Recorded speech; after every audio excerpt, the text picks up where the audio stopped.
সবচাইতে কঠিন ব্যবসা তো কি সেই ব্যবসা? রাজনীতির ব্যবসা। এই ব্যবসাতে দুজনেই খাচ্ছে, মানে পাবলিকও খাচ্ছে আর ভোটে জেতা নেতা মন্ত্রীও খাচ্ছে। কি খাচ্ছে? এই দেখো, রাজনীতির ব্যবসাটা না মানুষ এখনো বুঝে উঠতে পারেনি, তাই তো ভোটের আগে ওই নেতা মন্ত্রী কিলো কিলো মিথ্যে প্রতিশ্রুতি দিচ্ছে আর পাবলিকও দাঁত কেলিয়ে সেগুলো খেয়ে যাচ্ছে।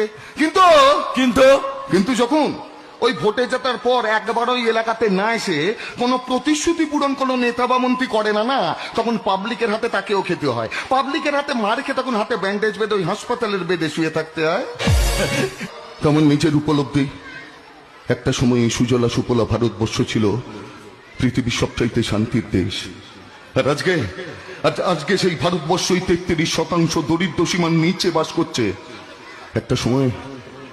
একটা সময় এই সুজলা সুফলা ভারতবর্ষকে দেখে কবি দ্বিজেন্দ্রলাল রায় লিখেছিলেন, ধন ধান্যে পুষ্পে ভরা আমাদের এই বসুন্ধরা, তাহার মাঝে আছে দেশে সকল দেশের সেরা, স্বপ্ন দিয়ে তৈরি সে দেশ, স্মৃতি দিয়ে ঘেরা।